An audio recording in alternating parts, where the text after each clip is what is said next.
Hello, everybody. Welcome to your daily pop of positivity. I just realized it was getting very late. Today was Hagen's graduation day, and we just got back from a nice celebration dinner.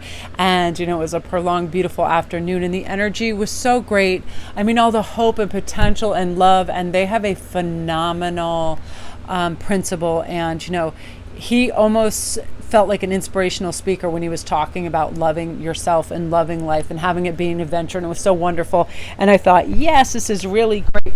And these kind of reminded me of the day, the storyteller and intention. I am the narrator of my life. I always have to remind myself this whenever there can be a whole convoluted bunch of stuff going around, that it's simply happening around me. It's not happening to me, but I can narrate how I interpret this, if I want to participate in it or if I just want to observe it, right? We don't need to get in any involvement with family drama. We don't need to get involved with any neighborhood drama, global drama, like that. I mean, and I get this every once in a while. Like, I'm very put off by some of the goings on and some of the reality shows lifestyle, like what's happening with people and what they're doing and everybody chiming in. It's just not necessary. What I want to narrate is, what is my family doing and what makes them happy, makes them feel good.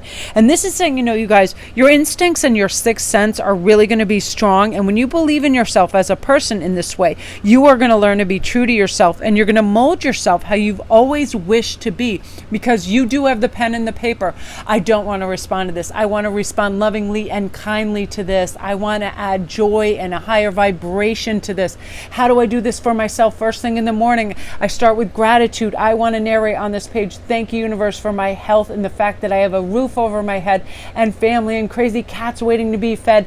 And anything that takes a little labor to maintain, I have gratitude for that. Thank you for this dishes and these foods. And I just read this thing the other day that reminded me, am I filling when I fill my water up, am I filling it with loving intentions and supercharging it? Like, when I drink this, each swallow, I'm going to realize nourishes my body, that's growing to allows me to do the things I want. All this reverence for all this beauty and stuff around us helps us narrate our life in a way that shows that we have gratitude and love for people, happenings, animals, synchronicities, all of this around us. So how do you want to narrate your story? I remove any kind of sense of victimhood. Nothing is happening to me, it's around me. And if I don't want to include myself, I'm not going to. I don't include myself in any kind of squabbles, low vibrational, petty gossip, stuff like that. That way, when I lay my head down and I can go to sleep, I know something's not going to reverberate back, and there's not going to be conflict with people because I'm speaking ill about them, right? I feel like that is the premise of every reality show. It always is about somebody talking poorly about someone and it getting back to them. But with this, when you're just true and you're not bothered, none of that negative energy comes back to you, because you're filling your story with love and adventure and creativity and insight and magic and passion for whatever it is that you want, and you just don't have time for that other stuff. This is one of my favorite cards because I remind myself of this every day. If I ever go off and I'm going down a tangent, it could be anything. If I have physical pain, something's happening in my knee, I'm like, the more you concentrate on that or discuss that, the more it's in your focus, the more that's where your participation in life is happening. So just forget about that and move on. How beautiful is the sunrise, sunset? Do you hear the birds? All of that. Like, what beautiful magic are you including in your story right now? Like today, instead of noticing, and it was a rather warm, I wouldn't look at people that looked like they were squabbling or they were hot or they were having a hard time. I was looking at families that were cheering on their kids and they were super excited and they were laughing and taking pictures, all the good, happy faces, because we as, a collective have a lot of passing energy that goes on, and energy is contagious. Joyous energy, laughter is contagious, as is the opposite. So I don't focus or stay around the energy that is the opposite of joyous and celebratory. I don't want to hear people kvetching and moaning and being problematic, because in my story I want lightness, brightness, and awareness of the beauty that's going on. Right now, let's go to the medicine woman in healing. I nurture and nourish my mind, body, and soul. And it definitely starts with our mind. Our thoughts make us feel a certain way. Right? You ever hear the premise, worried sick? Absolutely. I used to work with people that would do this. They'd always say, oh, you have a cold. Oh, I always catch colds. I always have the flu. I always have this and that. And guess what? They always do. People that are always talking about how tired they are, guess what? They look and behave tired. People that are talking themselves up and I'm so happy. I'm so looking forward to this. I'm so excited. They're high vibe, high energy. That's not to say you have to be bouncing off the walls like Tigger, to be a good time and be high vibe. It's simply our attitude. It starts in our mind. Do we think that we have opportunities? Do we think that we can heal on a cellular level? I have read so many countless stories of people that were diagnosed with dire circumstances, 6 months to live, this is happening, and they just decided no. I mean, Barbara, I forget her last name, but she's one of the most fantastic speakers, and she remembers being diagnosed with MS and a whole bunch of other things, saying she was never going to walk, she only had so much to live, and she realized that she started to understand what chi was and flow and blockages, and she just started lightly putting her hands up and down all over her body and kind of clearing that chi and doing Reiki on herself.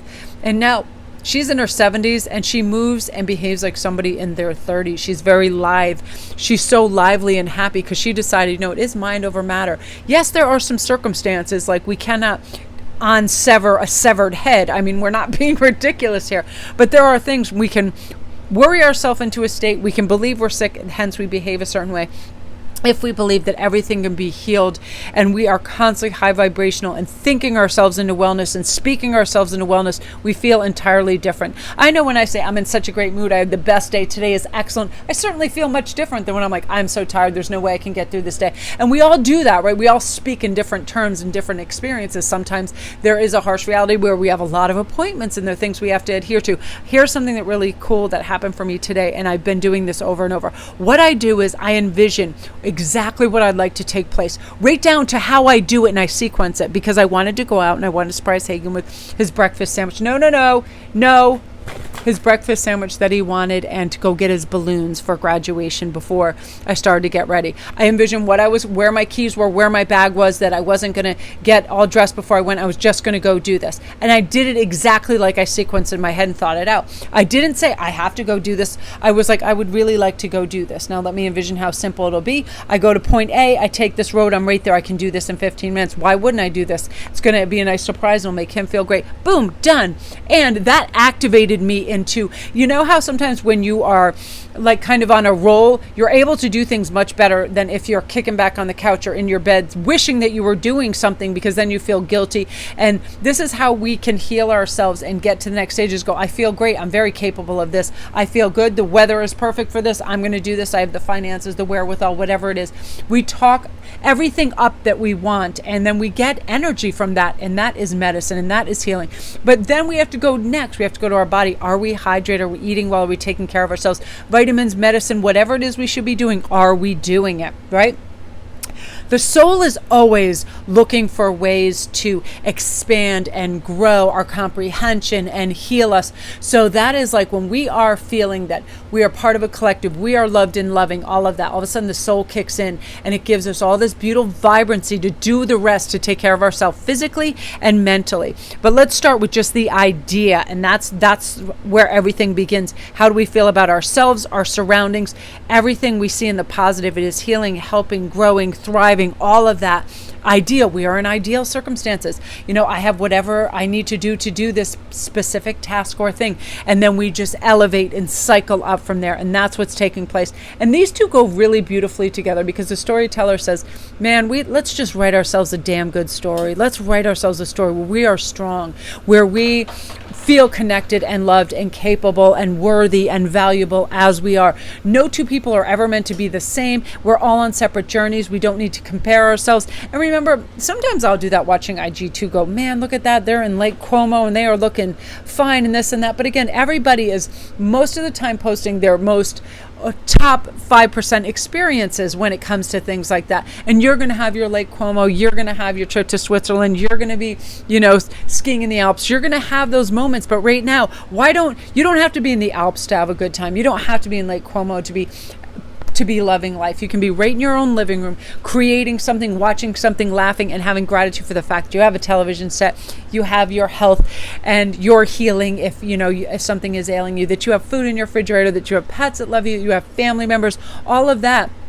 That is, that is the beginning part, because once we tell ourselves we not only have everything we need, but we're always going to have that, and we're going to grow, and we get to have so many beautiful, rich experiences, and keep our eye on the prize when it comes to that. That way we're looking after our soul, our mental, our mind, and everything, our body, and the things that we cherish and are instrumental in helping us live our best lives as well. So that's your Daily Pop, you guys. I'm going to go upload. Love and light.